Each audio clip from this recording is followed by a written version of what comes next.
Esta es la tarde en el continente americano. Cuando anochece en Europa y amanece en Asia, así cae la tarde en el continente americano y transcurre la noche y el amanecer en el resto del mundo. La tarde fin de semana. Al aire ya una nueva emisión de la tarde fin de semana por NTN 24, el canal de las Américas. Sean todos bienvenidos. Ecuador confirma su primer caso de coronavirus. ¿Qué medidas toma América Latina ahora que el COVID-19 llegó a la región? En minutos hablamos con un especialista. Horror, en México se multiplican las fosas clandestinas. Hasta diciembre de 2019 fueron descubiertas más de 870. Prohibido botar bebés. Impactante campaña en más de 300 puntos de la ciudad de Caracas. Hablamos con su creador. En el mundo hoy, Grecia frena entrada masiva de migrantes tras la apertura de fronteras ordenada por el gobierno de Turquía. Hubo disturbios en la zona. Eliminar fraudes por suplantación y aumentar la seguridad en los trámites digitales ya es posible. De esto hablamos hoy en TecnoWeek.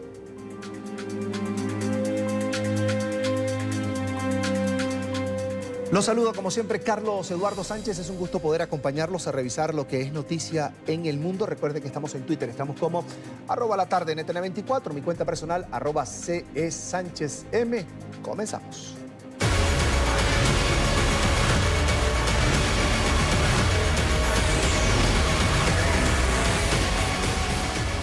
Ecuador confirmó esta mañana el primer caso de coronavirus en su territorio. Se trata de una mujer que presentó los síntomas días después de llegar a Guayaquil procedente de España. El presidente Lenín Moreno llamó a la calma a los ciudadanos. Se trata del segundo contagio en América del Sur después de que Brasil confirmara esta semana un caso. Sudamérica confirmó el segundo caso de COVID-19. Las medidas no impidieron que el virus ingrese y hoy tenemos que informar que tenemos el primer caso confirmado de coronavirus en el Ecuador. Se trata de un caso importado, una ciudadana ecuatoriana que reside en España, que ingresó a nuestro país el 14 de febrero sin sintomatología. En conferencia de prensa, la ministra de Salud de Ecuador, Catalina Adramuño, indicó que después la mujer empezó a presentar fiebre y malestar general, síntomas asociados a la mortal neumonía. Ante este cuadro se procede a realizar todas las pruebas respiratorias virales y de descarte e inclusive la prueba del coronavirus que resultó positiva, que fue realizada en el Instituto Nacional de Salud Pública e Investigación. Ahora permanece internada en una clínica de Guayaquil, que hace parte de los 15 centros hospitalarios destinados a atender a quienes resulten infectados con el nuevo coronavirus. Vamos a hacer los controles más exhaustivos. Es importante que la ciudadanía conozca que estos controles son a distancia. No es que tenemos que estar cercanos al pasajero, es una cámara que es a distancia, que mide la temperatura corporal. Ante este caso importado, las autoridades de Ecuador iniciaron el rastreo de las personas con las que la paciente pudo haber tenido contacto. Por su parte, el presidente Lenín Moreno hizo un llamado a los ecuatorianos para que no entren en pánico ante la confirmación de este caso. Sigo de cerca los reportes de la Secretaría de Salud sobre el primer caso de coronavirus en nuestro país. Contamos con expertos en el tema y un sistema de salud que atenderá estos casos. Es importante mantener la calma y seguir las recomendaciones para disminuir los riesgos de contagio. Ecuador se convirtió en el quinto país del continente con un caso de la también llamada neumonía de Wuhan en su territorio. Esta semana, el director de la Organización Mundial de la Salud aseguró que el brote de coronavirus en China y otros países aún no puede ser elevado a la categoría de pandemia, aunque tiene el potencial de serlo. Vamos a revisar cuáles han sido las 5 pandemias más grandes de la historia. Comenzamos con la viruela, la cual fue controlada en 1980. Más de 300 millones de personas han muerto por causa de esta enfermedad infecciosa causada por variola virus de la familia poxvirus. Y no solo ha sido la pandemia que más muertos ha causado en la historia de la humanidad, sino que además ha dejado a millones de personas desfiguradas a lo largo y ancho del mundo. Seguimos con el sarampión, el cual fue controlado entre 1998 y el 2000. Con más de 200 millones de víctimas, es una enfermedad que se caracteriza por sus marcas rojizas en la piel, altas fiebres y malestar general grave. La muerte por sarampión suele deberse a la inflamación pulmonar o de las meninges, lo que deja secuelas en la mayoría de los sobrevivientes. Luego del sarampión está la gripe española. Esta pandemia fue una de las más graves de la historia moderna, a diferencia de otras enfermedades que causaron la muerte de cientos de millones de personas a lo largo de la historia. La gripe española acabó con la vida de entre el 3% y el 6% de la población mundial, según se estima, en solo un par de años, solo 2 años. Es decir, entre 1918 y 1920 murieron entre 50 y 100 millones de personas.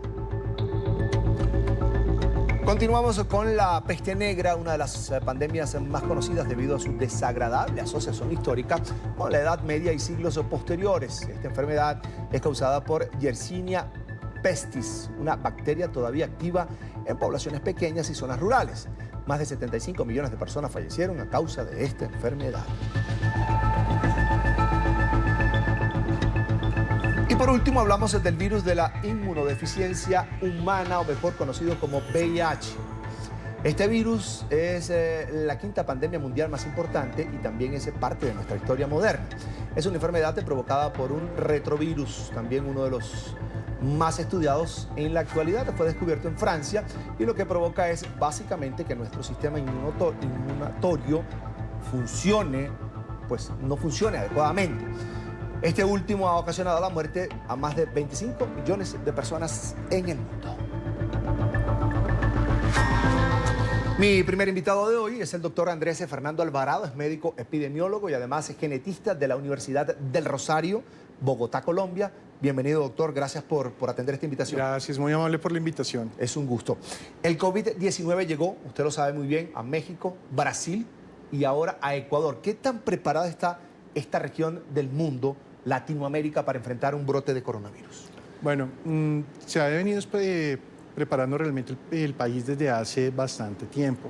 Desde el momento en que se tuvo conocimiento de este tipo de situación, se ha venido teniendo acompañamiento de la Organización Panamericana de la Salud, al Ministerio de Salud y al Instituto Nacional de Salud para poder dar una respuesta adecuada ante este tipo de situación. Inclusive en la página del Ministerio se encuentran ya recomendaciones y se han realizado distintas reuniones con especialistas al respecto. Ahora, en el caso de Colombia ya está en la frontera, es decir, en Ecuador ya está muy cerca, es un país muy cercano. ¿Qué medidas ahora debe reforzar tal vez el gobierno colombiano para evitar que el coronavirus pueda entrar a territorio colombiano? No por un aeropuerto, ya por vía terrestre. Bueno, el detalle ante este tipo de situaciones es que tiene un periodo de incubación bastante largo. Entonces, puede ocurrir que inclusive teniendo como tal en los puntos de entrada al país unas adecuadas medidas para poder tomar temperatura y tomar otro tipo de detección de signos y síntomas, pues que las personas pudieran en algún momento entrar al país estando incubando la enfermedad. Entonces, lo más probable, tenemos una alta probabilidad de que realmente entre al país. Lo importante es que todos mantengamos la calma. Es una enfermedad con características respiratorias, virus respiratorio, el cual podemos manejar con unas medidas muy simples de higiene. Por ejemplo, causó mucho resquemor o discusión la respuesta que dio el ministro de Salud de Brasil cuando se confirma el primer caso. Dijo, es una gripe, la vamos a superar. ¿Es tan simple la situación o hay que tener un poquito más de cuidado? Bueno, es un virus respiratorio. Eso es inicialmente con lo que debemos nosotros partir. Para manejar cualquier tipo de infección respiratoria tenemos unas medidas claves, como son el lavado de manos, lavado con agua y jabón.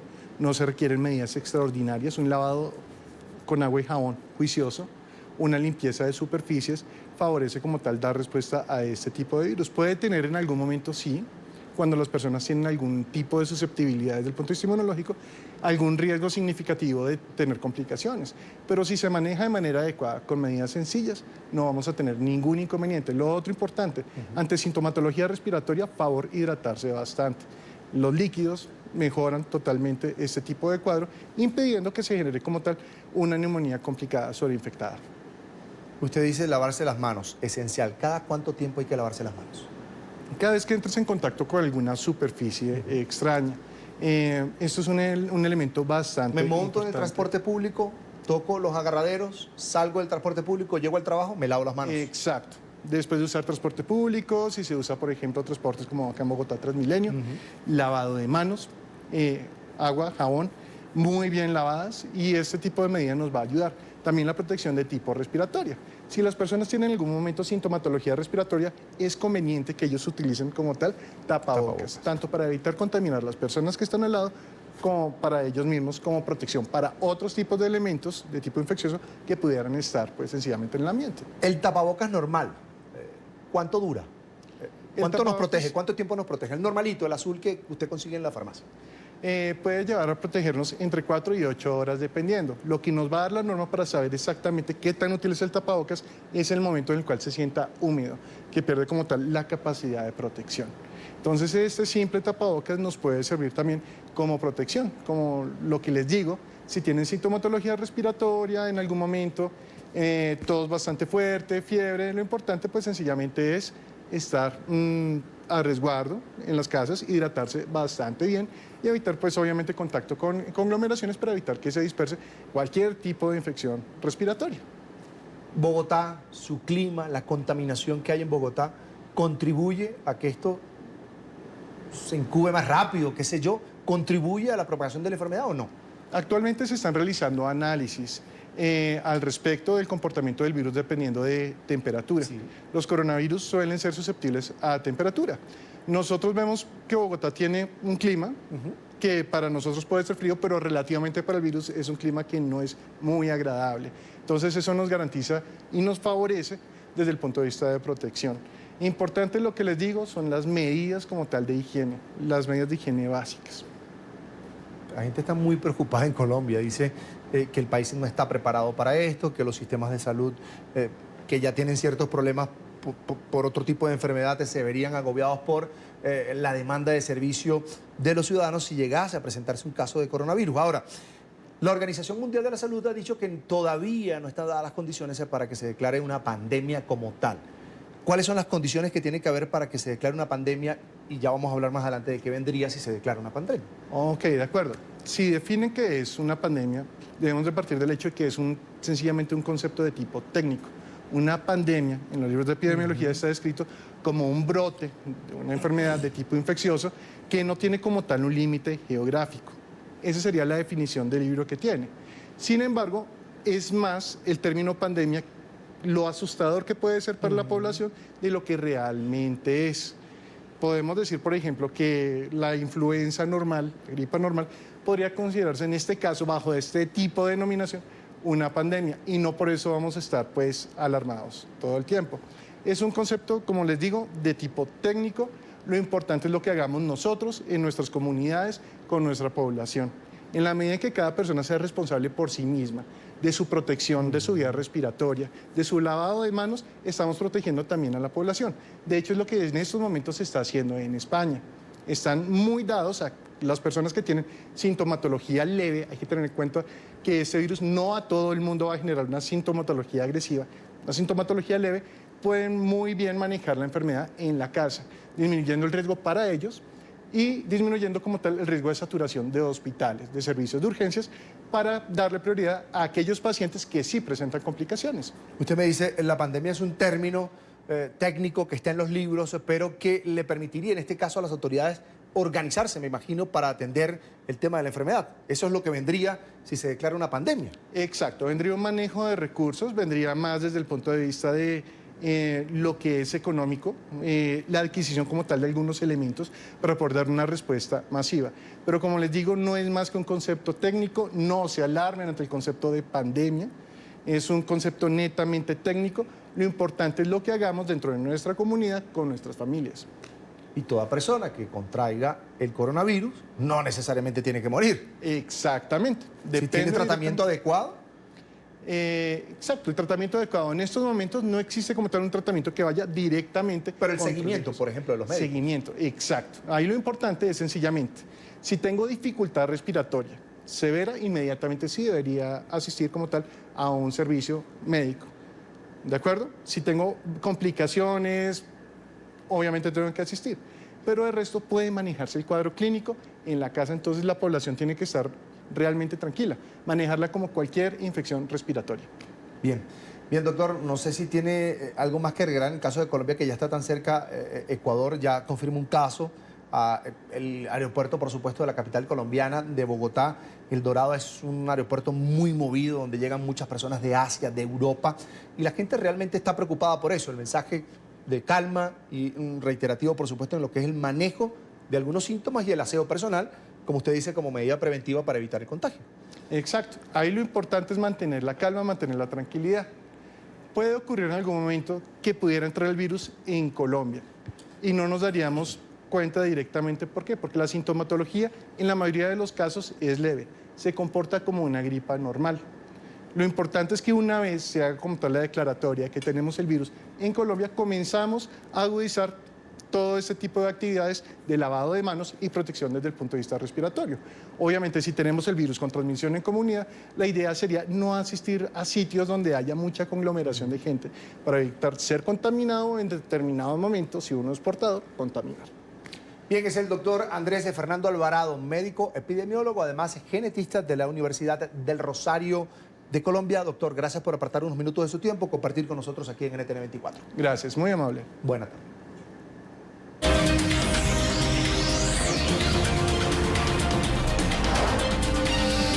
La tarde, fin de semana.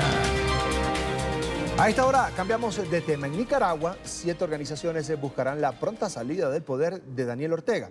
Se trata de un nuevo bloque para hacerle frente al régimen sandinista a través de una coalición nacional conformada por movimientos y asociaciones estudiantiles, también políticas, académicas y profesionales que exigen el cese de la represión, la libertad inmediata de los presos políticos, elecciones anticipadas, respeto a las libertades públicas, así como el fin de la persecución a los opositores. La idea es impulsada por la Alianza Cívica y la Unidad Nacional Azul y Blanco, 2 plataformas opositoras surgidas de las protestas contra el régimen, esto en el año 2018. Y para hablar de este tema nos acompaña Tamara Dávila, es miembro del Consejo Político de la Unidad Nacional Azul y Blanco, ahora integrante de esta coalición nacional antisandinista en Nicaragua. Bienvenida, buena tarde. Muchas gracias. Gracias por esta invitación. No, a usted, por supuesto, bienvenida. ¿Cuál será la estrategia que esta vez van a utilizar, según ustedes dicen, para sacar a Daniel Ortega del poder? Sabemos que el objetivo es que Ortega se vaya, pero ¿cómo piensan hacerlo? Bueno, en primer lugar estamos conscientes que la unidad de todas las fuerzas de oposición es clave para poder seguir presionando a nivel nacional e internacionalmente. Y sabemos que la conjugación de ambas estrategias de presión son clave para presionar y acorralar aún más a la dictadura de Ortega Murillo. En ese sentido, parte de nuestra estrategia es, en primer lugar, conformar la coalición, consolidarla, plantear estrategias de movilización y de protesta cívica. En paralelo, seguir trabajando el tema de las reformas electorales y empujar el tema de reformas electorales para poder luego presentarnos a una contienda electoral en donde esas reformas sean clave para poder participar en ellas. En ese marco, entonces, tenemos la presión interna con toda la oposición unida para retomar las calles, a la vez para presionar políticamente a nivel interno el tema de las reformas con todas las fuerzas de oposición y a nivel internacional seguir exigiendo el aislamiento y sanciones personales para el círculo de poder de la familia Ortega Murillo y para otras instancias como el Ejército y la Policía Nacional, que han sido y que siguen siendo el aparato de represión que ha permitido que Ortega y Murillo aún sigan en el poder. Ahora, ¿qué es lo que los hace diferentes en esta ocasión, en esta oportunidad, como coalición antiorteguista? Dos cosas muy sencillas. La primera es que estamos conscientes que esta no puede ser una coalición únicamente electoral. En ese sentido hay una conciencia por parte del núcleo convocante, que somos la Unidad y la Alianza, y el resto de actores que se han venido sumando, principalmente otros partidos políticos, en relación a recuperar el Estado de Derecho. Es decir, una vez salir de Ortega, pero además desmantelar la dictadura. Parte del gran problema que tenemos como nicaragüenses es que Daniel Ortega y Rosario Murillo han cooptado la institucionalidad en este país. No hay una sola institución pública que no esté secuestrada por el régimen y por el partido del régimen.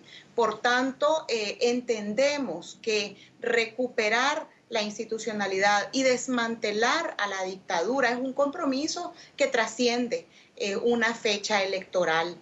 Y en ese previo, antes de las elecciones, la importancia de unirnos para hacer la presión suficiente para que la dictadura cumpla con los acuerdos que firmó en el diálogo el año pasado. Justo ayer se estaban cumpliendo un año de las primeras excarcelaciones que logramos como oposición el año pasado, en donde en el transcurso de febrero a junio del año pasado salieron más de 800 presos políticos. Entonces, en ese sentido, sabemos que una coalición organizada para la liberación de todos los presos, para el retorno seguro de los exiliados, para la manifestación cívica y pacífica es clave. Es decir, solo unidos podemos presionar al régimen. Y en paralelo, el tema de la presión en torno a las reformas y mantener, el compromiso es mantener esta coalición una vez derrotado Ortega Murillo por la vía electoral. Tamara, ¿cómo buscarán rescatar de alguna manera esa confianza de los nicaragüenses que tal vez se perdió al no ver resultados o luego de año y más de protestas? Bueno, definitivamente yo creo que esta es una realidad sociopolítica a nivel bastante global y es la poca credibilidad que tiene la ciudadanía, principalmente el sector joven de la ciudadanía, en los partidos políticos, ¿verdad? Y en los modelos de organización político-partidaria que hasta hoy tenemos.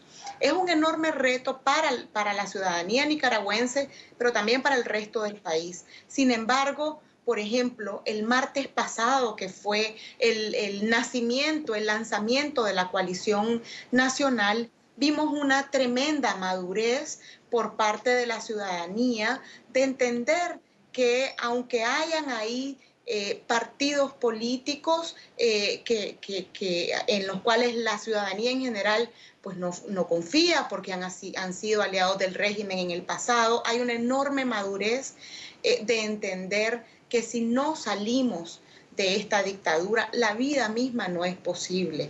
Por tanto, en ese sentido, la dictadura misma, su existencia, su persistente persecución, militarización constante de las calles, persecución a líderes y a ciudadanos de a pie, hace que la esperanza se ponga precisamente en la coalición y en la unidad de todas estas fuerzas para quitarle aliados al régimen y aislar internamente más a la dictadura.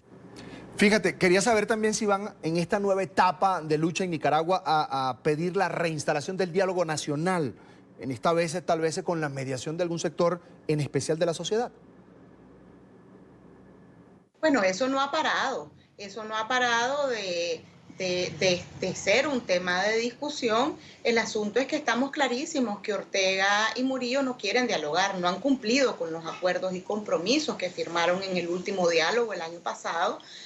Todavía hay presos políticos, es decir, liberaron a más de 800, pero todavía hay más de 61 presos políticos en las cárceles del régimen. Todavía caminar por la calle con una bandera azul y blanco es producto de secuestro. es producto de encarcelamiento, ser joven también es producto de secuestro y de encarcelamiento. Ayer, por ejemplo, tuvimos el secuestro de 6 jóvenes. En promedio, diariamente hay 6 secuestros diarios. Y la dinámica que tiene el régimen es secuestra, en algunos casos tortura y luego libera.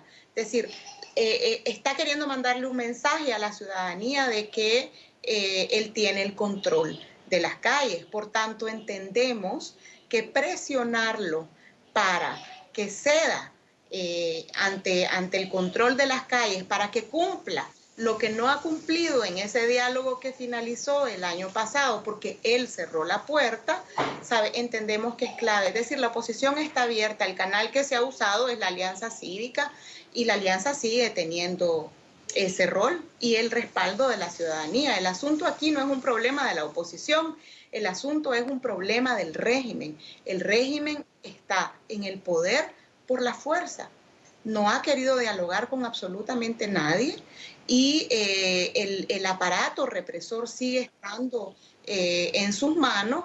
Por tanto, quien ocasiona los problemas que tenemos como nicaragüenses es el régimen, incluidos los problemas económicos y de la vida cotidiana que cada vez se acrecientan más.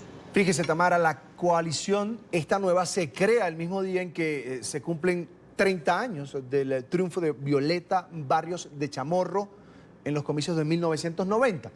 ¿Qué mensaje querían enviar? ¿Que sí se puede, por ejemplo, derrotar al sandinismo? Que sí se puede derrotar la dictadura.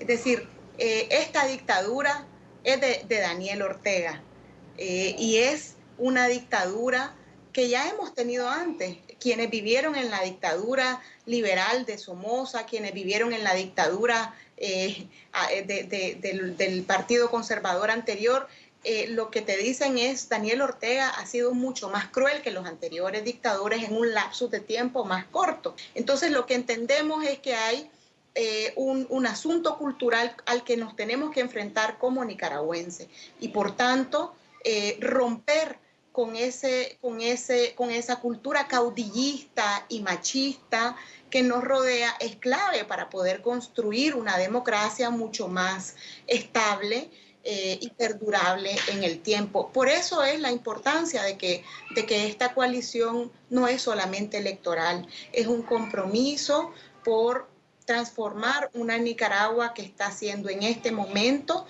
cooptada por una familia. Es casi un sultanato, ¿verdad? Unos miembros de una familia gobiernan todas las instituciones del país y esto ya lo hemos visto en el pasado, aunque no con la crueldad con la que lo ha hecho Daniel Ortega. ¿Qué ha pasado con las recomendaciones, por ejemplo, de la Comisión Interamericana de Derechos Humanos, de la oficina también de la Alta Comisionada para los Derechos Humanos de la ONU, para superar la crisis en Nicaragua? ¿Qué pasó con esos documentos, con esos papeles de trabajo? Bueno, sabemos que los mecanismos internacionales pues son más lentos de lo que... No son tan rápidos como todos quisiéramos, pero los informes, en cada uno de los informes que ellos han sacado, la CIDH, su informe cada vez sigue siendo contundente. El informe de la alta comisionada el miércoles de esta semana fue realmente contundente, es decir, hay un esfuerzo por parte de la comunidad internacional y de los organismos de derechos humanos por mantener el dedo en el tintero de la naturaleza represiva e ilegal de este régimen. Y eso va a continuar siendo así porque los nicaragüenses en el exterior y los nicaragüenses en el interior del país estamos en continua coordinación y comunicación para mostrar la naturaleza represiva de este régimen. El régimen sigue reprimiendo, Tamara. ¿Están preparados desde esta coalición para cualquier respuesta por parte de Ortega? Estamos preparados para cualquier escenario cívico y esa es nuestra lucha. Es una lucha cívica y en ese marco vamos a continuar hasta lograr salir de Ortega. El primer paso es recuperar las calles. Hemos tenido esta semana un sinnúmero de llamados a la acción cívica y se han hecho piquetes express, se han hecho acciones cívicas de calle que han terminado con una enorme represión, pero el tema de las reformas electorales que necesitamos para un proceso electoral limpio, transparente, observado y participativo también es clave. Es decir, entendemos que a nivel nacional hay distintos flancos que tenemos que trabajar en paralelo para salir de Ortega. Sabemos que Ortega se va a ir, está cada vez más acorralado. Y sabemos que nos toca a los nicaragüenses y a las nicaragüenses seguir luchando para que eso sea posible. Él tiene una fecha límite, el 2021 es una fecha límite para él. ¿Y por qué? Porque ese es el periodo en el que se vence su mandato ilegítimo e ilegal, ¿verdad? Bien, agradecemos a Tamara Dávila, miembro del Consejo Político de la Unidad Azul y Blanco y ahora integrante de esta nueva coalición nacional en Nicaragua. Están en un nuevo frente para buscar la salida del poder de Daniel Ortega. Le agradecemos mucho por acompañarnos hoy en la tarde, fin de semana. Muchas gracias a ustedes, gracias por acompañarme, por acompañar a los nicaragüenses y a las nicaragüenses y por hacer este tipo de preguntas que son tan oportunas. Gracias por mantener el tema en la agenda internacional. Gracias a NTN 24 y a todo el equipo. Gracias, hasta la próxima. Buena tarde para usted. De Nicaragua pasamos a México, que según expertos se estaría convirtiendo en un gran cementerio. Desde hace 14 años, cuando comenzó la guerra contra el narcotráfico, han sido constantes las noticias de hallazgos de fosas clandestinas. En el último año fueron descubiertas más de 870. Esta semana, por ejemplo, fue encontrada una nueva con los restos óseos de 16 personas en la comunidad que irónicamente lleva por nombre Matanzas, esto en el municipio de Moctezuma. Ahora veamos cuáles son los estados con mayor número de fosas clandestinas en México. Según la Subsecretaría de Derechos Humanos de la Secretaría de Gobernación, los estados de Sinaloa, Colima, Veracruz, allí los tienen en pantalla, Sonora y Jalisco concentran el 61% de estos cementerios. Y para hablar de este tema nos acompaña Alejandro Jiménez, el consultor en seguridad. Allí está en pantalla. Señor Jiménez, buena tarde, bienvenido a NTN 24. Muy buenas tardes, a sus órdenes. Es un gusto. En 2019 fueron descubiertas 870 fosas clandestinas en el país. De hecho, algunos expertos aseguran que México se ha convertido en un gran cementerio. Esto me lleva, por supuesto, a pensar en que es realmente muy poco lo que hacen las instituciones del Estado cuando una persona es reportada como desaparecida. Quería que usted me analizara este punto. Ciertamente, cuando una persona desaparece, lo primero que hace la autoridad es revisar el entorno del desaparecido. Y si andaba en malos pasos, si estaba registrándose como una persona que estaba de alguna manera ligada al narcotráfico o al crimen organizado, se le deja de buscar. Incluso a jóvenes que no tienen antecedentes de algún tipo de mal comportamiento, también se les deja de buscar porque se presume que son realmente delincuentes que han muerto en enfrentamientos cruzados entre varios grupos.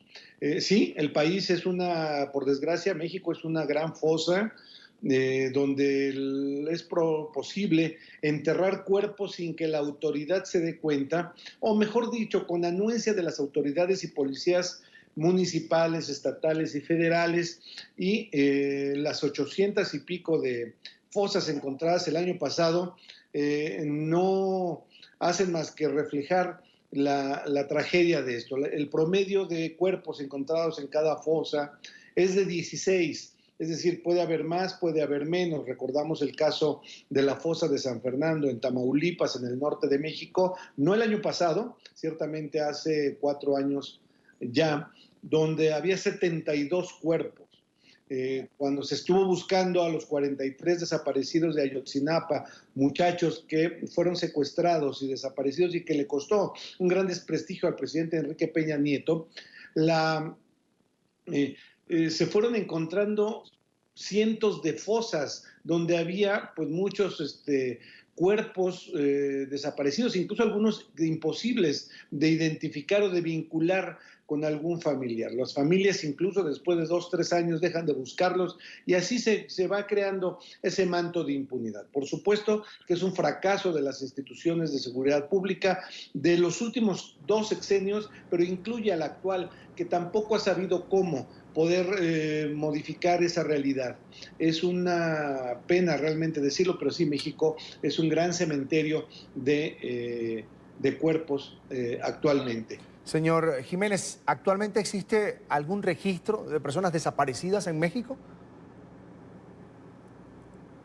No existe números de personas que posiblemente pudieron haber, que no regresaron a su casa, pero ninguna cifra coincide. La Secretaría de Gobernación habla de 3,000 personas, pero grupos de organismos no gubernamentales están hablando de cerca de 18,000 personas desaparecidas que no regresaron jamás a su casa. Y siempre se presume que por alguna actividad ilícita. Esta presunción de actividad ilícita rebasa a las autoridades y solo por el hecho de no regresar a conocimiento de algo, la autoridad les da un virtual carpetazo. Cierran el caso de manera legal cuando la familia pide que sea declarado muerto en ausencia, pero la autoridad no suele buscar. El grado de impunidad de los crímenes actualmente es de un 92% y solamente el 8% se resuelve, y eso cuando son casos urbanos, cuando son casos que involucran pues, un conocimiento pleno y no tienen nada que ver con el crimen organizado, sino con delincuencia menor o con crímenes incluso domésticos, que no son menores, pero son la minoría respecto a lo que pasa en el país. Ahora, ¿considera usted que México, por ejemplo, necesita ayuda, tal vez asesoría internacional para resolver este tema de desapariciones forzadas? Yo creo que en el caso de las desapariciones forzadas ya se ha pedido ayuda. Existe toda una disposición del actual gobierno del presidente Andrés Manuel López Obrador a aceptar la ayuda que está llegando de forenses extranjeros, argentinos y guatemaltecos, que en el pasado se había evitado. Eso por la parte forense. Por la parte de seguridad siempre ha sido un tema de soberanía y siempre ha sido un tema de rechazo a que vengan a poner orden aquí los policías de Estados Unidos o los policías de la ONU o los cascos azules. Creo que ni siquiera Estados Unidos ha podido resolver sus propios problemas de violencia, que son distintos a los nuestros, que están ligados con esa gran crisis de opiáceos que está afectando a los Estados Unidos. Entonces, es difícil que exista la varita mágica o las policías impolutas que puedan resolver este tema. El presidente Andrés Manuel López Obrador ha hecho de la campaña contra la corrupción su emblema, y sin embargo no se ha podido erradicar que las policías, que este mensaje y esta promesa permee desde la punta del Poder Ejecutivo hacia abajo. Es un país mucho más complejo que eso. El presidente cree que con su sola palabra y su sola presencia el país ya está moralizado. Sin embargo, pues hay muchos intereses. Lo importante no es una presencia de policías o de forenses extranjeros. Tiene que ver con un tema de impunidad, y ahí sí somos los mexicanos los que tenemos que resolver. Impunidad por la vía legal, que se haga justicia y se encuentre a los culpables de los delitos, y por otra parte que se le quiten los recursos económicos al crimen organizado, que es de donde se financian todas estas muertes y todas estas fosas clandestinas. Sinaloa, Colima, Veracruz, Sonora y Jalisco son los estados con mayor número de fosas comunes. Todos estos son territorios de influencia del crimen organizado. Ahora, con la política de no más balazos del presidente Andrés Manuel López Obrador, el presidente de México, frente al narco, por ejemplo, ¿se corre el riesgo de que aumente la aparición de fosas comunes? No se corre el riesgo, ya aumentó, es un hecho. Evidentemente, al renunciar a ejercer la violencia contra los grupos del crimen organizado, pues ellos están en jauja, ellos están felices porque finalmente el presidente de la República está apelando a una amnistía en los hechos, una amnistía virtual de que, a ver, yo no los voy a combatir, abrazos, no balazos, y ustedes dejen de delinquir como si ahí se estuvieran atacando los incentivos del crimen y de la delincuencia, que son otros, que tienen que ver con el tema económico. A eso es a lo que me refiero con que desactivando el circuito económico y haciendo que realmente un crimen sea sensible sensible de no quedar impune, por supuesto que eso va a inhibir, pero es una tarea de nosotros los mexicanos aquí adentro. Ahora, la inseguridad sigue siendo, por supuesto, el principal problema, el principal reclamo de los mexicanos a las autoridades. La pregunta ¿es un tema manejable todavía por el gobierno, por el Ejecutivo, o es un tema de emergencia nacional? No, es un tema de emergencia nacional. Por supuesto que el gobierno federal no ha podido contener la ola de violencia y por supuesto con estas teorías pacifistas, con estas teorías de que no vamos a atacar para que ellos se convenzan de que están por el mal camino, por supuesto que suena muy ingenuo. Y yo creo que ya un año ha sido suficiente para demostrar que esto no ha estado dando resultado. Creo que tendrá que haber un cambio. De hecho, ya ha habido señales por parte de gente del gabinete del presidente López Obrador de que esto se va a endurecer y que se va a trabajar con más inteligencia que con fuerza. Y creo que estas son buenas noticias siempre y cuando realmente se aplique. Por lo demás, la estrategia inicial, la del primer año, de convencer por las buenas al narcotráfico, a los secuestradores, a la gente que delinque, de que no lo hagan, pues fue verdaderamente ingenuo. Agradecemos a Alejandro Jiménez, consultor en seguridad, por acompañarnos hoy en la tarde de fin de semana. Una muy buena tarde para usted. Muy buenas tardes. Hasta la próxima. En México aumenta la preocupación por la situación de vulnerabilidad de los niños. El crimen organizado reclutó, escuche bien, a 460,000 menores solo en el 2018. Entre 3 y 4 menores fueron asesinados a diario el año pasado y 7,000 están desaparecidos. Esto mientras el gobierno de Andrés Manuel López Obrador recorta el presupuesto para la protección de la infancia. El informe a continuación es de nuestra cadena aliada Deutsche Welle. Este joven de 21 años ha estado 2 veces en la cárcel por varios robos con arma de fuego. A los 15 empezó a consumir droga y se enfiló en una de las bandas delictivas de Ciudad de México. Y pues sí, la banda no le importa y es como, pues te da el objeto, la arma, órale vas. Y pues sí, no, en ese tiempo pues era como mucho el robo a transporte. La separación de sus padres y la falta de oportunidades lo abocaron al crimen en las calles. Tras su última salida de prisión, decidió distanciarse de una pandilla que lo controla desde que era menor. Pues cuando llega a haber como un problema o llegamos a caer o algo así, es como, ¡ja! ¿Dónde están? O si llegas a hablar como de más o es como, pues, es amenazado, ¿no? Es como, no, tú no puedes hablar de más o tu familia o... Logró alejarse de esa vida gracias a Reinserta, una organización civil que trabaja para la reinserción de menores, generalmente víctimas de la desigualdad. Más de la mitad de los menores mexicanos viven en la pobreza. En 2018 había 460,000 menores integrados a grupos criminales, un 153% más que 3 años atrás, un aumento constante y a edades cada vez más tempranas. El crimen organizado se ha reconfigurado y antes tenía ciertos valores que ahora son inoperantes. Mujeres están involucradas, mujeres que vinculan a sus propios hijos al trabajo, hombres que permiten también que sus propios hijos estén vinculados y también tenemos problemáticas relacionadas con que tanto hombres y mujeres tienen que tener más de un trabajo, salen muy tarde de trabajar.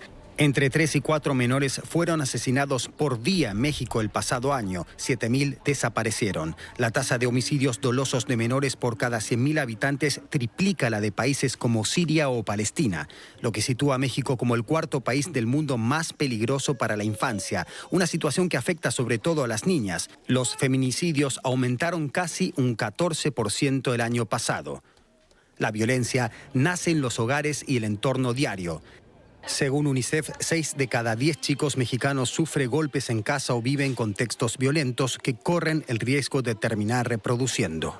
Por ejemplo, el hecho de que 6 de cada 10 niñas, niños, adolescentes sufre de algún tipo de crianza violenta dentro de sus propios hogares, ¿no? El 37% de los niños y niñas participantes en algún momento de su vida había presenciado una balacera. Entonces, tenemos estos contextos que están permeados de violencia, donde pues lo que ubicamos es que las niñas y los niños se enfrentan a un estrés tóxico. Unos efectos psicológicos provocados por un auge de la violencia que el gobierno mexicano no ha podido frenar. Varias ONGs han denunciado la falta de avances en la legislación para la protección de la niñez.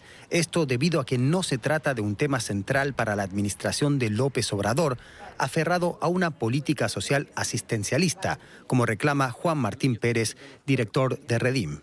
Que esta nueva administración, que priorizó 25 proyectos estratégicos, no incluyeran esos 25 proyectos a niños, niñas y adolescentes, ha representado la invisibilidad. Es decir, recortes presupuestales en todos los ámbitos de protección, particularmente procuradurías de protección de niñez, estancias infantiles. Entre otros, el recorte del 16% al Sistema de Desarrollo Integral de la Familia, encargado de atender esos casos. Su titular en la capital mexicana, Estela Damián, reconoce las dificultades para enfrentar la problemática y defiende algunas medidas del Ejecutivo Federal. Falta de aprendizaje o esta falta de conocimiento sobre cómo poder coordinarnos de manera transversal, de manera horizontal. Parecía que el asunto de la salud mental y las adicciones no tenían ninguna importancia, y lo que hoy yo te comentaría es que lo estás viendo en una campaña desplegado en todo el país. Un país donde más de 21.000 menores fueron asesinados en las últimas 2 décadas y donde al año el crimen recluta a cerca de 35.000. Un México cada vez más hostil para la infancia. Según la CNDH, en México en 2017 había más de 13.000 menores privados de su libertad. Un 70% había empleado armas de fuego para cometer sus delitos y más del 30% eran reincidentes. Lo más preocupante es que más de la mitad habían sufrido torturas a manos de la policía, un ciclo de violencia que la Fundación Reinserta trata de atajar. Vamos a la primera pausa para comerciales y al regreso, ACNUR lanza laboratorio para combatir la xenofobia en América Latina, en la región. No hay cabida para este flagelo y eso lo está combatiendo ACNUR.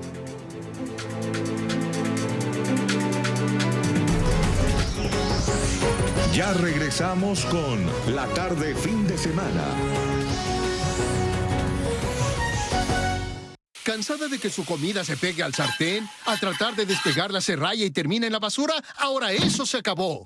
Soy el chef Daniel Green y esto es Gotham Steel, la más novedosa tecnología antiadherente en utensilios de cocina hecha con cerámica. Para el combate a esta situación causada principalmente por la desinformación. Esta es una iniciativa de la Oficina Multipaís de la UNESCO en San José, Costa Rica, con apoyo de la Organización Internacional para las Migraciones y el Alto Comisionado de Naciones Unidas para los Refugiados, ACNUR, que señalan que la desinformación amenaza a las personas solicitantes de asilo y refugiadas, derivando esto en manifestaciones y ataques violentos. Por ello, urgen medidas para contrarrestar la difusión de noticias falsas contra las personas y contra, por supuesto, los migrantes. En esta parte quiero saludar a Marcelo Pisani, director regional de la OIM para Centroamérica, Norteamérica y el Caribe. Señor Pisani, buena tarde, bienvenido. Muy buenas noches y buenas noches a la audiencia de NTM 24. Muchas gracias, Carlos, por invitarme a su programa. Es un gusto, buena tarde. ¿Por qué han aumentado los casos de xenofobia en el mundo? Los casos de xenofobia tal vez en este momento son más visibles porque estamos trabajando en un mundo que está totalmente conectado. Entonces, el tema de la xenofobia se hace más visible.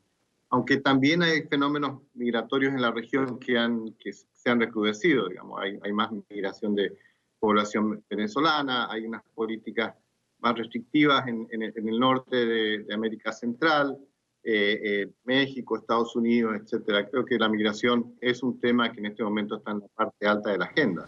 Señor Pisani, ¿cree usted que los gobiernos han tomado las medidas necesarias para disminuir la xenofobia, por ejemplo, con la masiva migración actualmente de venezolanos?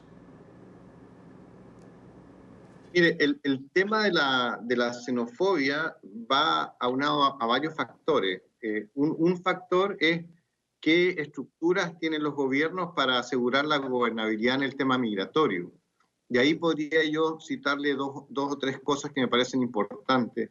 Los gobiernos tienen que crear normativas que permitan que la migración se haga de manera regular, ordenada y segura. Segundo, hay que crear espacios para discutir el tema de migración con toda la sociedad, con los diferentes actores de la sociedad. Y tercero, hay que tener programas y proyectos, hay que medir cuál es la capacidad de los mercados laborales para poder absorber migrantes, para poder absorber a la gente que llega, hacerlo de una manera adecuada. Ahora, ¿por qué las redes sociales, por ejemplo, los medios de comunicación, pueden ser detonantes de casos de xenofobia? Bueno, a veces la gente es víctima del discurso fácil de decir que el migrante viene a ocupar puestos de trabajo, que el migrante, cuando llega un migrante aumenta la delincuencia. De acuerdo a los estudios que nosotros conocemos, esto no es así. Adicionalmente, en nuestra región, los desbalances que existen entre las diferentes economías producen migración. Si usted ve en Estados Unidos, el ingreso per cápita anual son $62.000 al año, y si eso lo compara con Honduras, no estamos hablando de $2.700 al año, por supuesto que eso va a generar migración, pero los migrantes que van a Estados Unidos, un país donde hay 11 millones de migrantes irregulares, y que tienen empleo pleno, digamos, que más necesitan migrantes para poder mover su economía, van a ocupar puestos de trabajo que esencialmente la población de Estados Unidos no está ocupando. Ahora, ¿cómo combatir este flagelo, señor Pisani?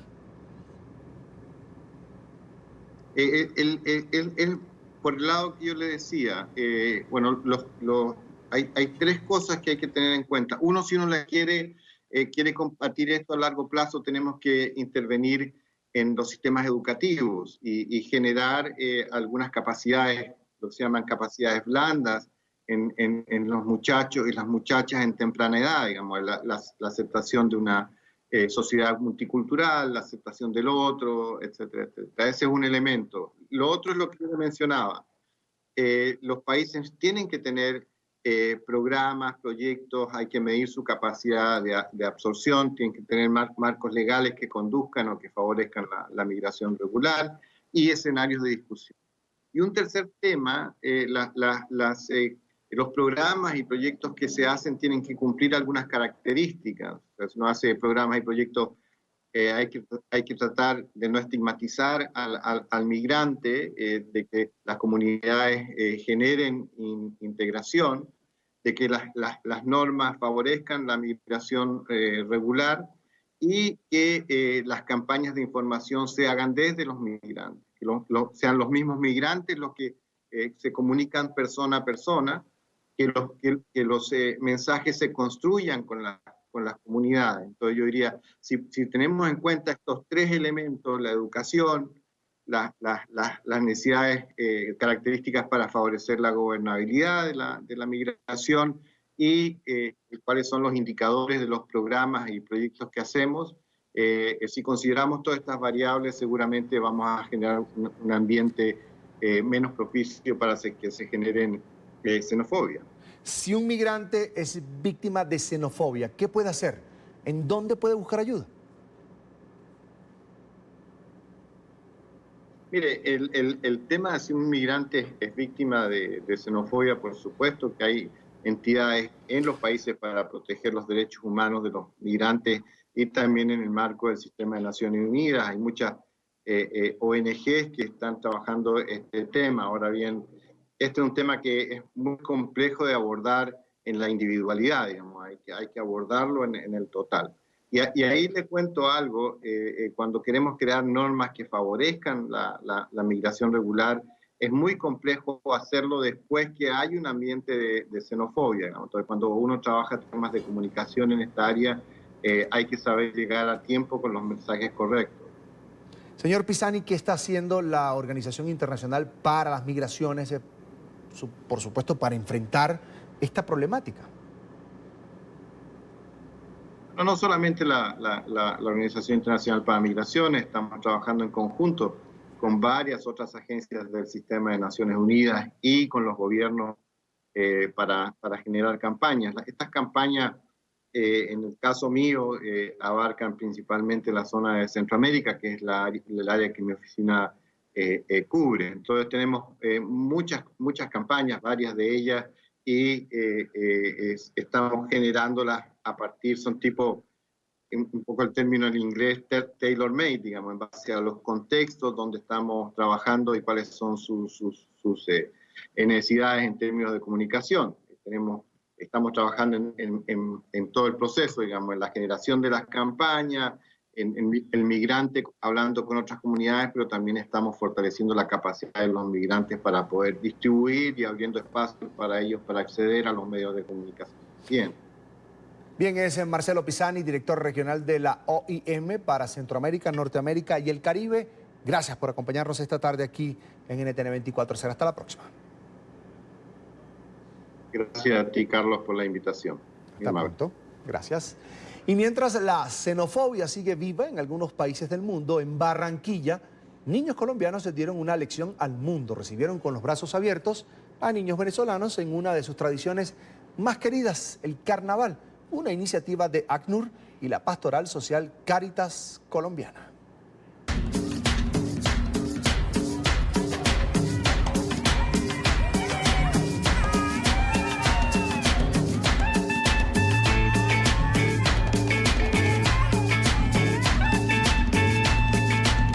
Me siento muy emocionada porque primera vez que yo voy a participar en un carnaval de Barranquilla.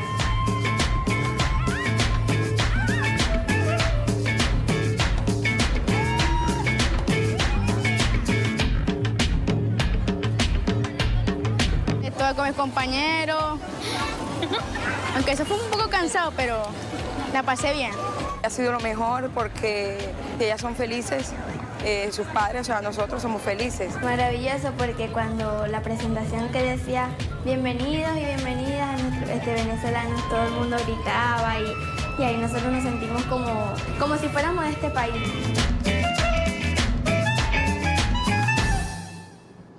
Vamos a la segunda pausa para comerciales. Al volver, en solo minutos, colectivos armados en Venezuela atacan comitiva del presidente encargado Juan Guaidó. Tenemos eso y más en minutos, aquí en la tarde fin de semana.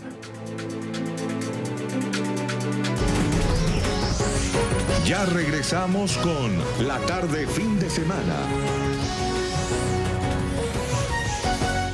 Colectivos armados atacaron la comitiva del presidente interino de Venezuela, Juan Guaidó, en Barquisimeto, Estado Lara, occidente del país.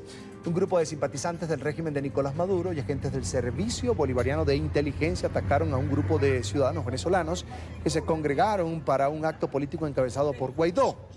Motorizados dispararon contra el vehículo que trasladaba al mandatario interino y lanzaron piedras y botellas contra varios de sus seguidores. El hecho ocurrió días después de que el presidente de la Asamblea Constituyente, Diosdado Cabello, asegurara que él y los suyos estarían dispuestos a tomar el fusil para defender la revolución, haciendo así, por supuesto, un claro llamado, un nuevo llamado a la violencia en Venezuela.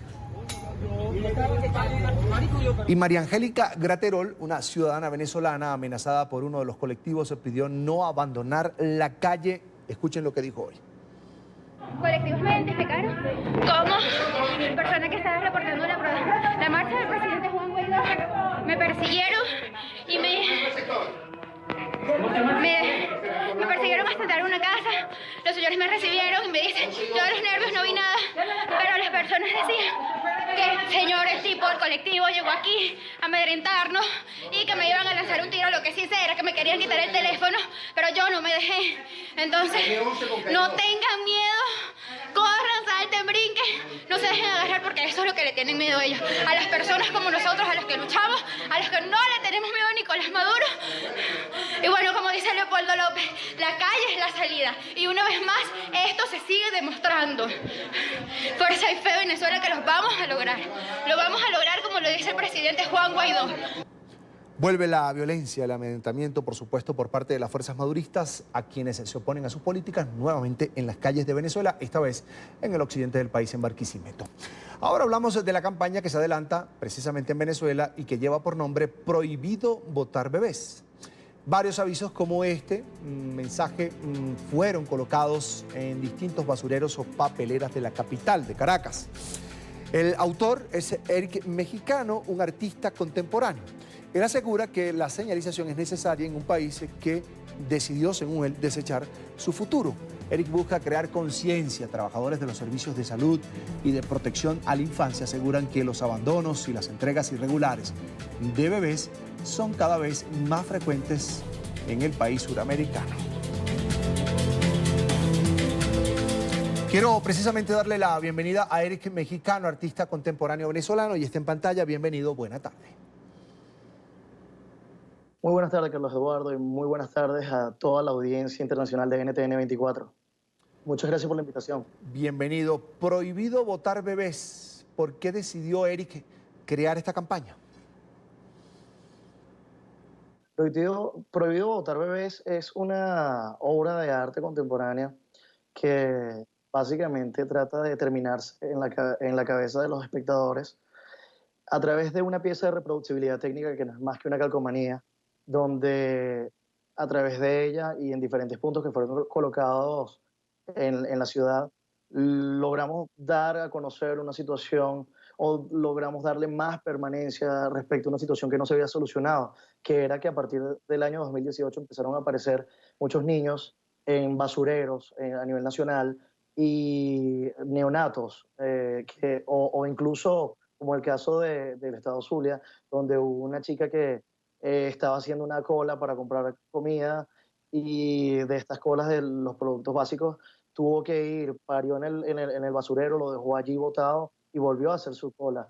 En mi caso particularmente me tocó ser testigo de una situación que fue el tercer caso que ocurrió en mi ciudad, Caracas, sobre una niña que dejaron abandonada en la Cuarta Avenida de Los Palos Grandes un sábado de octubre del 2018. A partir de ese momento a mí me generó mucho shock que el humano fuera el objeto de desecho de nuestros tiempos y que lo que inicialmente o que en el pasado se convertía en una situación que generaba alarma también, pero los dejaban en conventos o dejaban a los niños en iglesias, hoy en día los estaban dejando botados en la basura y con tanta indolencia, y se estaba haciendo normal, porque el caso estaba pasando más de una vez en la ciudad y más de una vez en el país en el mismo año, y nadie estaba haciendo un llamado de atención a esta situación. A través de esta obra de arte, sin pretensiones, a través de una calcomanía, se logró dar mucho más revuelo a la situación y se logró hacer más consciente a las personas de que se estaba haciendo normal algo que no es normal, que es el abandono de neonatos en basureros. Eric, ¿dónde colocas esos avisos? ¿Cuántos hay, por ejemplo, en Caracas, en la capital? Wow, la primera ronda se colocaron en 300 puntos de Caracas. Eso fue literalmente fue una compra que yo hice, que yo mandé a hacer unas calcomanías y me apoyé de amigos para que me apoyaran a pegarlo por toda la ciudad. Fue algo bien delicado porque naturalmente había que pegarlo de noche y wow, fue complicado porque naturalmente Caracas, como usted sabrá, es una de las ciudades más violentas de Latinoamérica y del mundo. Entonces, claro, era una situación donde uno ponía en riesgo su seguridad, incluso con que de repente la policía te parara pegando esa calcomanía. Que lo simpático del asunto es que a diferentes zonas de la ciudad hubo distintos tipos de comportamiento respecto a la calcomanía. Por ejemplo, en el oeste de la ciudad la arrancaban con desdén. El hecho de que las personas arrancaran la calcomanía es un acto que propone una acción en pro de la dignidad, es rechazar esta situación. Y es correcto, entonces del lado este de la ciudad lo arrancaban mucho más rápido las personas, y del lado este de la ciudad lo arrancaban eran los cuerpos del municipio, la gente que trabajaba para el municipio. Entonces, claro, había gente que sí estaba dispuesto a dejar esta llamada de atención visible para que la gente recordara que se estaba haciendo normal, algo que no era normal. Lo otro simpático de las reacciones que tenía la gente, o una de las reacciones que más me llamó la atención, de acuerdo a lo que ocurrió en ese momento, porque hay que acotar que esto es una obra del 2018 y hoy en día se ha vuelto a hacer nuevo revuelo a raíz de una entrevista que me hizo la BBC de Londres y BBC Mundo. Es que todavía se le sigue dando cabida a esta situación gracias a una calcomanía, y lo que más me duele es que no sea a través de la historia de los niños que dejaron abandonados. La gente no recuerda las historias de los niños, la gente recuerda las calcomanías, y allí se está mostrando que en nuestros tiempos la moral es absolutamente mediática. Eric, quiero que hablemos del impacto que ha tenido tu idea en la sociedad venezolana. Wow. Creo que me sorprendió, como artista me sorprende haber visto tanto revuelo a raíz de una calcomanía de vinilo autoadhesivo que de hecho trataba de emular una comunicación oficial típica de cualquier tipo de señalización internacional, y de hecho me valí de íconos que ya existían y generé la composición, y no me imaginaba que el impacto iba a llegar a tal nivel en redes. Tenía cierta intención, que era llamar la atención y paralizar a la gente, y sin embargo no me imaginaba que iba a llegar tan lejos, porque ha traspasado las fronteras de Venezuela. Hoy en día la gente se me han comunicado medios internacionales de Estados Unidos, de Europa, latinoamericanos, como en el caso de ustedes, para conversar sobre esta situación, y es importante darle voz a una situación en pro de la conciencia que se pueda generar en estas madres que hoy en día indolentemente están botando a sus niños en la vía pública sin ningún tipo de protocolo, ¿no? Me parece que hoy en día más bien hay que tratar de concientizar, hoy en día hay que tratar de guiar a través de diferentes tipos de instituciones, y también hacer un llamado de atención, un llamado de apoyo a las instituciones internacionales que puedan apoyar a que esta situación cese, o a que se le pueda dar una mejor calidad de vida a estos niños que han sido abandonados. Vamos a estar a través de la cuenta @prohibidoboterbebés dando más información sobre dónde podríamos canalizar este tipo de ayudas, porque a raíz de que también los medios se están comunicando, estamos tratando de capitalizar todo este apoyo en fundaciones estables, serias, que ya cuenten con la credibilidad y que puedan canalizar este apoyo directamente a quienes más lo necesitan, que son en estos casos los niños, y en la conciencia de las madres, y bueno, la planificación familiar, que es una de las cosas que más estamos tratando de concientizar en nuestros tiempos. Eric, bebés en la basura, difícil, duro, muy impresionante ver cómo es desechada la vida en Venezuela. Tengo que decir que es hora de empezar a tomar acciones civiles en pro de la conciencia, sin necesidad de ir por todos lados invadiendo la conciencia, sino tenemos que ir tomando conciencia a través de la seducción, y hay diferentes maneras de dar discursos, no políticos, no partidizados a nivel político. Nosotros y el equipo de mis amigos que me apoyaron a hacer esta obra, lo primero que estamos planteando es un llamado de atención. Creo que no tenemos que dejar a que un ente más grande tome cartas en el asunto. Tenemos que nosotros mismos tomar nuestras cartas en el asunto. Tenemos que empezar a hacer acciones que puedan mejorar nuestra sociedad, porque somos responsables de hacia dónde vamos. Y creo que hoy en día hay que tomar conciencia de la importancia de este tipo de fenómenos en nuestra sociedad, y cómo hemos perdido valores, y cómo debemos tratar de luchar por recuperar lo que una vez fuimos, y tratar de ser mejor cada día, tratar de ser mejor que lo que fuimos en el pasado como país. Venezuela es un país resiliente, Venezuela es un país que va a estar en reconstrucción, y que estamos empezando desde el momento. No estamos esperando el momento de la reconstrucción para trabajar, estamos trabajando desde hoy. Y desde las artes, yo les saludo, y desde las artes yo trato de comunicarme, porque es el único medio por el cual me sé expresar mejor.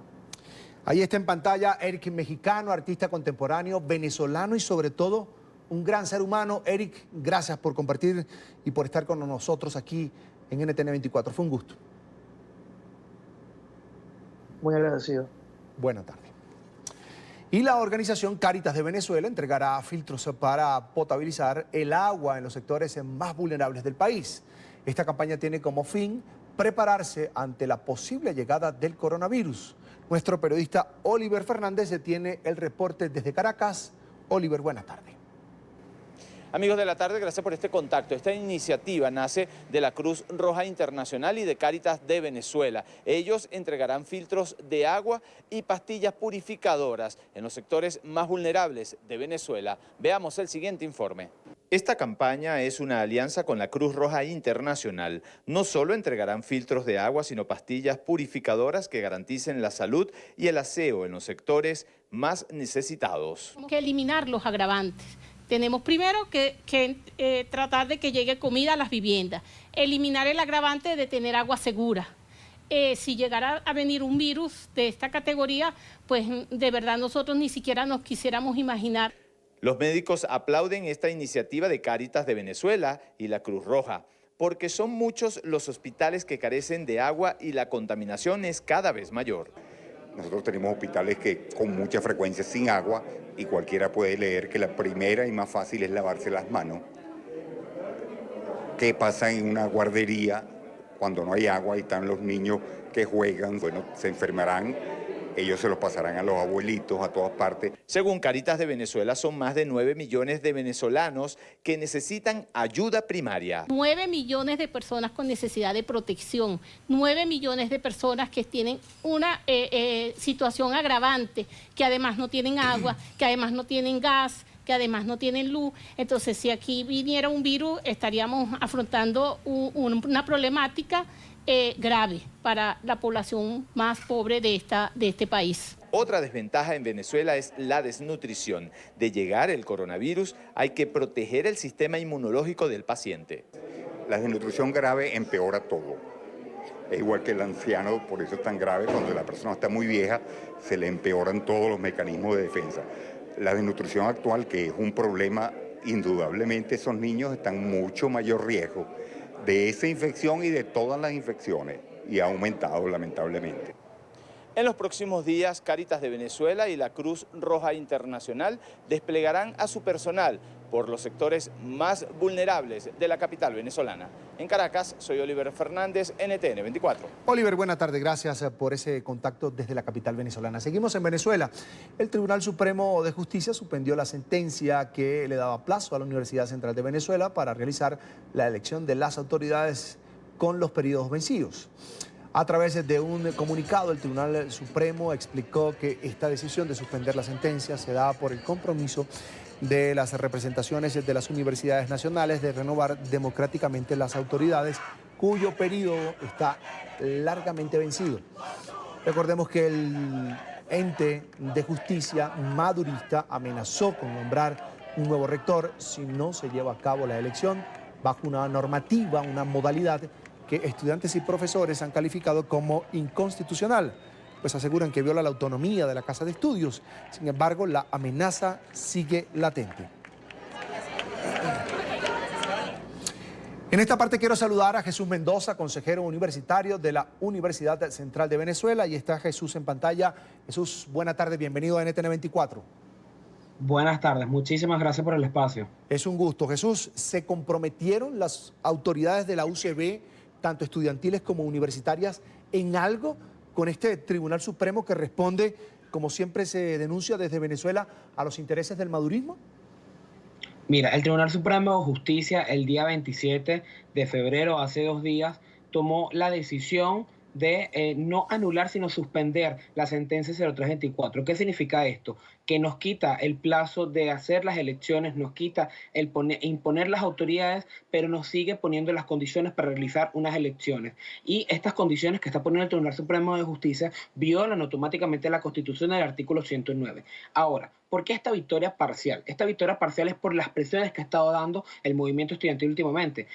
Despertaron a un monstruo que estuvo en las puertas del Tribunal Supremo de Justicia hace pocas semanas, estuvo en el Calvario hace pocas semanas, tocó Plaza Venezuela, marchó por toda Sabana Grande, ha tomado ya 2 veces la autopista Francisco Fajardo y la ha cerrado, y esto es lo que está tomando y mandando un mensaje es de que le está quitando el miedo al ciudadano común que no sale a la calle porque tiene miedo, porque tienen miedo a la protesta, porque tienen miedo a que sea amedrentado por la policía política de Nicolás Maduro, y el movimiento estudiantil perdió el miedo y salió a defender la autonomía. Por esas distintas presiones se dio esta victoria parcial que quita en la fecha límite del Tribunal Supremo de Justicia, que por cierto nosotros no reconocemos, pero todavía nos pone unas condiciones que son una violación a la Constitución. ¿Por qué es una violación a la Constitución? Porque la Constitución, el artículo 109 de la Constitución vigente en Venezuela, dice que la comunidad universitaria vota nada más la comunidad de egresados, estudiantes y profesores, y el Tribunal Supremo de Justicia nos está obligando a incluir dos sectores, que son el personal obrero y el personal administrativo. Entonces, esto va en contra de la Constitución, va en contra de la ley de universidades, y esto no fue discutido en la comunidad universitaria. Y esa es nuestra exigencia, de que nos dejen hacer nuestras elecciones. Sí, tenemos que hacer nuestras elecciones, pero nuestras elecciones las organizamos nosotros como autónomos que somos y como la Constitución nos respalda. Es decir, Jesús, quedó en evidencia el miedo a la respuesta estudiantil ante una sentencia como esa. Sí, totalmente. ¿Por qué? Porque se estaba despertando un monstruo que les estaba tocando en pocos pasos. Nosotros cuando fuimos hace pocas semanas al Calvario y pusimos una tela delante de los ojos de Chávez, estuvimos a 2 cuadras donde se oculta el señor Nicolás Maduro. ¿Desde cuándo no había una protesta o un intento de protesta en 2 cuadras de Miraflores? Desde hace años. ¿Desde cuándo no había una protesta en Plaza Venezuela? ¿Desde cuándo no se trancaba una autopista en Venezuela? Teníamos mucho tiempo porque el ciudadano común tiene miedo del amedrentamiento que ha metido la policía política. Eso fue lo que sintieron. Quisieron decir, estamos despertando algo, es mejor dejarlo calmado a ver si se bajan las aguas. Pero no, es que nosotros no queremos que nos quiten la fecha límite. Nosotros queremos hacer elecciones con autonomía y se nos respete esa autonomía que está contemplada en la Constitución. Nosotros no podemos tener instituciones que no tienen ningún tipo de legitimidad. El Tribunal Supremo de Justicia actualmente no tiene legitimidad y no tiene con qué decirnos a nosotros que tenemos que hacer las elecciones con un reglamento que hicieron ellos. Y eso no es así. Nosotros tenemos que hacer nuestro reglamento desde el seno de la Universidad Venezolana y nosotros no nos vamos a tranquilizar porque este tiempo que nos están dando, más bien nosotros vamos a aumentar la presión. Nosotros tenemos una presión interna que es realizar las elecciones y renovar los cuadros de autoridades en la universidad que tanto hacen falta. Llevamos 11 años sin hacer las elecciones por una traba judicial del Tribunal Supremo de Justicia que puso entre la Constitución, la Ley de Universidades y la Ley Orgánica de Educación. Nosotros tenemos que hacer elecciones, tenemos que hacer los mecanismos y las modificaciones del reglamento que hay que hacer para que sean convocadas por la Comisión Electoral, pero también vamos a seguir con la presión en la calle. Y en la calle es yendo al centro de Caracas, yendo a las instituciones que no tienen legitimidad y que se están escondiendo y no le están dando respuesta al Estado. Tú dices, Jesús, que se mantiene la imposición de un nuevo método de elecciones o una nueva norma que incluye, en este caso, a obreros y personal administrativo. Eso Correcto. Es lo que los estudiantes denuncian como una estrategia del régimen para poder meterse en universidades autónomas que claro. Incluso desde que llegó Hugo Chávez al poder hace más de 20 años no ha podido tocar el chavismo, el movimiento Quinta República, es decir, el movimiento revolucionario en Venezuela. Ahora, si ustedes deciden hacer las elecciones como manda la Constitución, como manda la ley de universidades, el reglamento interno, por ejemplo, de la UCB, ¿no serían reconocidas por ese Tribunal Supremo de Justicia, por el resto de las autoridades en Venezuela? Mira, si nosotros hacemos las elecciones como lo dicta la ley de universidades, como lo dicta la Constitución, tienen que ser reconocidas totalmente porque lo estamos haciendo como dice nuestra Carta Magna, como lo dice la madre de las leyes en este país. Aquí no ha habido ninguna reforma constitucional. Es más, lo que quiere implementar el Tribunal Supremo de Justicia se trató de implementar en el año 2007 cuando el fallecido presidente Hugo Chávez intentó hacer la reforma constitucional y el 51% de la población, cuando fue la primera derrota de Hugo Chávez, dijo a la población que no. Entonces, si la población ya hace 10 años dijo, no quiero que se dé este cambio, ahorita ¿por qué me lo vienes a imponer? Nosotros no vamos a estar reconociendo un proceso electoral que me lo imponga un Consejo Nacional de Universidades que quiere imponer autoridades o que me lo imponga el Tribunal Supremo de Justicia. Nosotros sí vamos a ir a un proceso electoral, lo vamos a ir como lo dicta la ley de universidades, vamos a ir como lo dicta la Constitución, pero va a ser un proceso electoral convocado por la Comisión Electoral que es autónoma de la universidad. Nosotros no vamos a reconocer ninguna autoridad impuesta y nosotros no vamos a permitir que se nos venga a sabotear un proceso que es autónomo desde organismos y desde instituciones que estén desde afuera y que ni siquiera tienen legitimidad y ni siquiera tienen ningún tipo de respaldo legal. Porque recordemos que el Tribunal Supremo de Justicia está haciendo cosas que van en contra de la Constitución que está ahorita totalmente vigente. Bien, en pantalla Jesús Mendoza, es consejero universitario de la Universidad Central de Venezuela, aclarando el panorama frente a esta sentencia o esta intención de este Tribunal Supremo de Justicia en Venezuela, que según la oposición está vinculado y responde a los intereses, en este caso, del madurismo del régimen, y que pues ha pedido a las universidades del país, sobre todo a la UCB, que elija autoridades universitarias que están vencidas, pero bajo un nuevo método. Se mantienen los estudiantes, las autoridades universitarias en Venezuela, apegados a la ley, a la Constitución, y van a hacer su proceso, como dice Jesús, como manda la ley, sin la imposición de este Tribunal Supremo de Justicia. Jesús, te quiero agradecer, por supuesto, que hayas compartido con nosotros aquí en NTN 24. Mucha suerte, un abrazo, éxito, buena tarde. Muchísimas gracias por el espacio. Hasta pronto. Una nueva pausa para comerciales aquí en la tarde, fin de semana. Quédense allí. Al volver, las noticias del mundo hoy.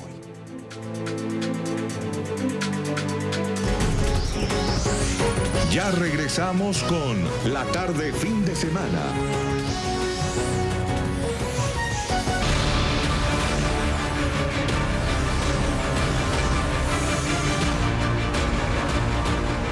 A esta hora revisamos otras noticias del mundo hoy. Estaría cerca el fin de la guerra en Afganistán. Estados Unidos firmó un acuerdo histórico con los insurgentes talibanes que podría allanar el camino hacia la retirada total de los soldados estadounidenses de este territorio durante los próximos 14 meses. El acuerdo fue firmado en Doha, capital de Qatar, por un enviado especial estadounidense y el jefe político talibán. El secretario de Estado de los Estados Unidos, Mike Pompeo, estuvo presente en la ceremonia. Para el presidente Donald Trump, este acuerdo representa una oportunidad para cumplir su promesa de llevar a las tropas estadounidenses de regreso a casa. Cientos de refugiados llegaron al cruce fronterizo entre Turquía y Grecia. Las personas irrumpieron en la zona luego de que un funcionario turco anunciara la apertura de las fronteras. La medida fue una respuesta a la escalada bélica en Siria, donde más de 30 soldados turcos perdieron la vida.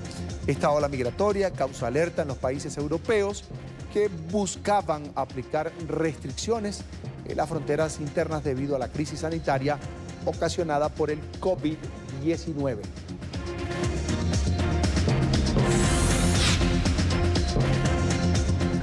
En medio del tránsito fronterizo, la policía griega disparó gases lacrimógenos contra los migrantes. La actuación de los uniformados fue una respuesta a las piedras lanzadas por las personas en su territorio. En esta zona se mantiene la prohibición de ingreso de periodistas. Los mantuvieron a 1 kilómetro de distancia de donde lanzaron los gases lacrimógenos.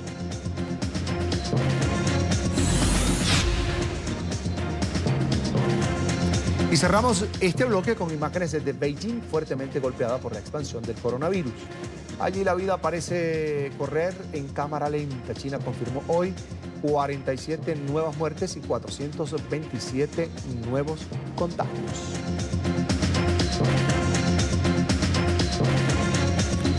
Última pausa en la tarde, volvemos con TecnoQuick y lo más trinado, quédese con nosotros. Ya regresamos con la tarde, fin de semana.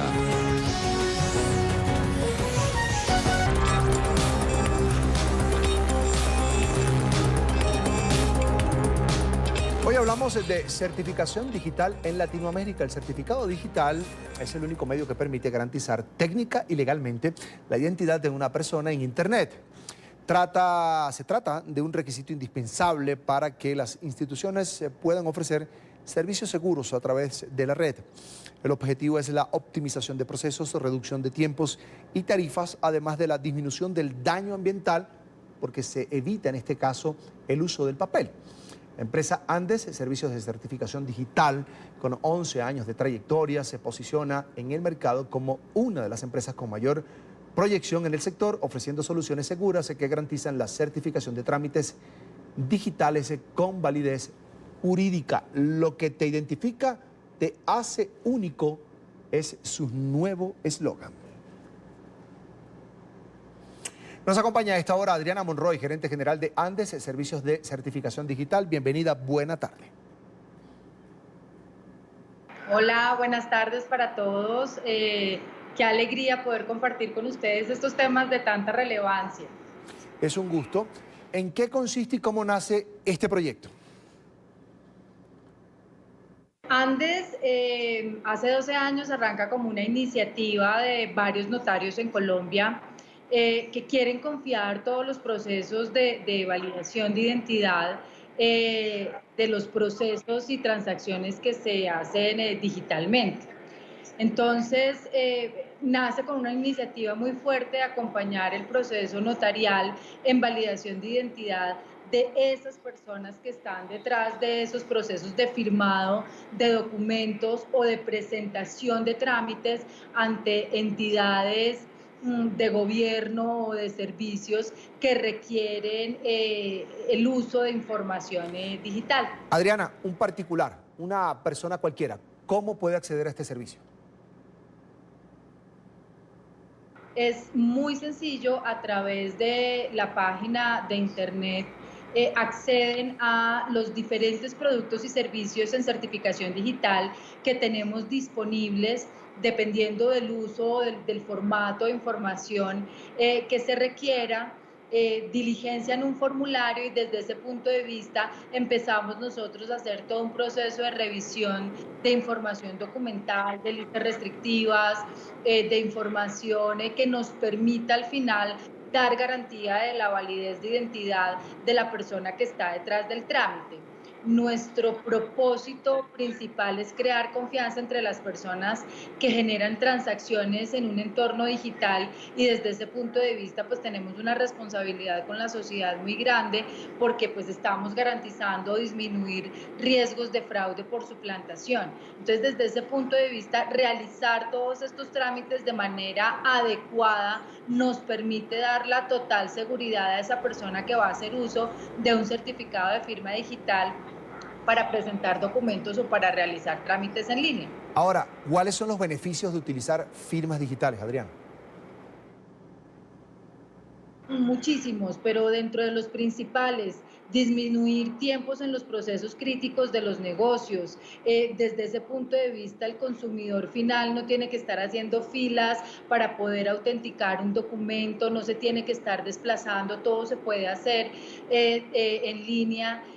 Garantizar que las transacciones sean seguras y fidedignas, lograr mayor garantía en las transacciones desde el punto de vista de no repudio, y esto quiere decir que la persona que está haciendo uso de un certificado de firma digital no puede decir que no fue quien hizo la aprobación de esa transacción. Entonces, reducir costos, ser amigable con el medio ambiente porque no estamos imprimiendo 1, 2 o 3 copias del mismo documento que se está haciendo un firmado, poder hacer procesos de firmado desde cualquier lugar del mundo. Yo estoy hoy en Colombia, pero me tuve que trasladar a cualquier otro país. Desde mi computador puedo hacer un proceso de firmado con la misma validez de identidad que si lo estuviera haciendo de manera local.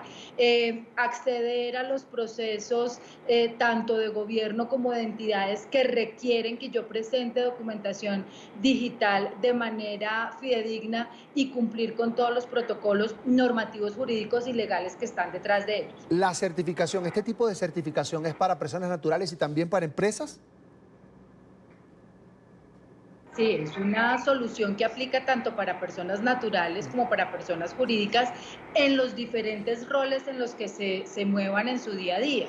Entonces, hay certificados que aplican para personas naturales que requieran hacer procesos de firmado, personas jurídicas, representantes legales, perteneciente a empresa, que es una persona que cumple un rol al interior de una empresa, pero que presenta información a partir de su rol.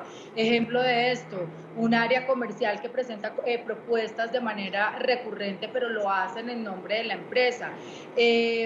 Un profesional titulado, alguien que cumpla una función pública dentro de una entidad, de comunidad académica, y uno de los más usados en la actualidad, que es el certificado para firma de facturación electrónica, que tiene un nivel de especificidad único a la hora de presentar facturas electrónicas ante la DIAN, por ejemplo. Adriana, hablemos de la empresa Andes Servicios de Certificación Digital S.A., Autoridad de Certificación Digital Abierta. ¿En qué países operan ustedes? En la actualidad operamos solamente en Colombia, pero este año tenemos una iniciativa muy fuerte de llegar a región andina hace parte de la visión inicial de nuestros accionistas cuando toman la decisión de ponerle a una empresa de tecnología y de certificación digital Andes, y es lograr tener ese nombre que es unísono en la región, y desde ese punto de vista ya estamos listos y con la madurez de poder exportar nuestros servicios de certificación digital inicialmente a la región andina, teniendo en cuenta pues que varios países ya están con la implementación de este tipo de soluciones, como Chile, como Perú, en donde se benefician de los servicios de certificación digital para poder mejorar sus trámites en línea. Entonces, hay una expectativa ya muy clara y muy puesta en marcha para que arrancamos con todo el proceso de investigación de poder exportar estos servicios de certificación digital inicialmente en los países de la región. Finalmente, Adriana, cuando hablamos de manejo de información personal digital, siempre hay miedo, por supuesto. Pero ¿cómo garantizan ustedes la seguridad de sus usuarios, por ejemplo? Bueno, nosotros somos una entidad vigilada por el Organismo Nacional de Acreditación. Desde ese punto de vista tenemos un cumplimiento muy fuerte en diferentes leyes y protocolos de normas que nos hacen garantes de esa validez de identidad. No cualquier empresa puede garantizar procesos de certificación digital, solamente aquellos que estamos acreditados ante este organismo. Y desde ese punto de vista, pues cumplimos unos protocolos de seguridad muy cuidadosos en la validación de la documentación y de la información que es aportada por los ciudadanos para poder dar garantía y fe de que esa persona es un sujeto viable para el uso de un certificado de firma digital. Entonces contamos con todos los protocolos desde el punto de vista de plataforma tecnológica y de procedimientos tanto documentales como de consulta de diferentes fuentes y listas restrictivas que nos permiten validar que la identidad de esa persona efectivamente es válida para poder hacer procesos de firmado en trámites digitales. Es Adriana Monroy, gerente general de Andes SCD. Gracias por estos minutos para la tarde fin de semana de NTN 24. Feliz tarde, éxito. A ustedes mil gracias por tener en cuenta esta información que es tan vital para toda la audiencia de NTN 24. Un abrazo para todos.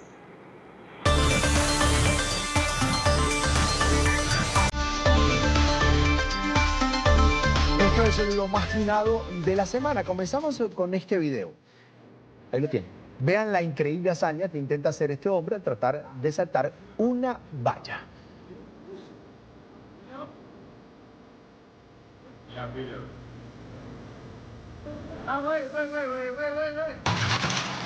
No salió como lo esperaba.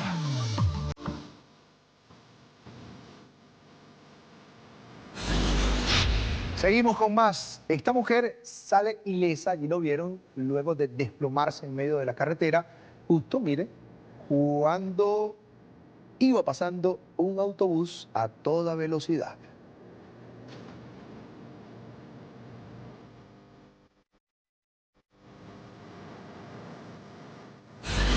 Un milagro. Y si de confianza se trata, este perro da una increíble lección.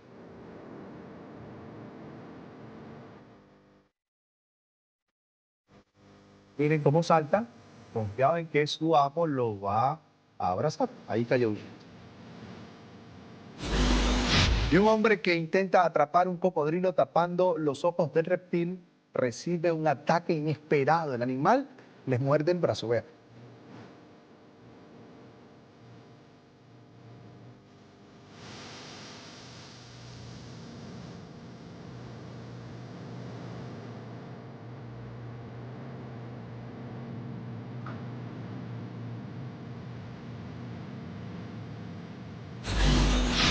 ¿Se han preguntado qué sucedería si en una boda el novio es quien lanza el ramo? Vean la reacción de estos hombres, vean.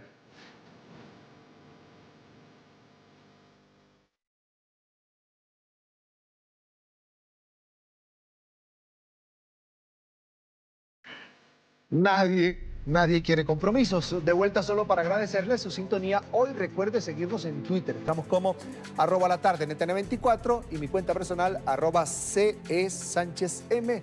Gracias por estar con nosotros. Hasta mañana en la tarde.